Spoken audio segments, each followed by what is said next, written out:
कहा जाता है, औरत अगर समझदार हो जाए तो पूरा घर जन्नत बन जाता है। अगर तुम अपनी जिंदगी को सुकून और बरकत से भरना चाहती हो तो इन 5 बातों को अपने दिल में जगह दे दो।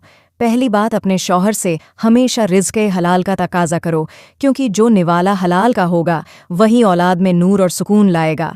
दूसरी बात, हमेशा सदका करती रहो, चाहे थोड़ा ही सही, क्योंकि सदका वो ढाल है जो मुसीबतों को आने से पहले रोक देती है।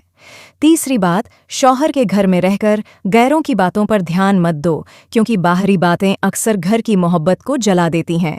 चौथी बात, अपने आप को साफ सुथरा और खुशबूदार रखो, क्योंकि जब औरत खुद को संभालती है तो शौहर का दिल खुद ब खुद उसके करीब हो जाता है।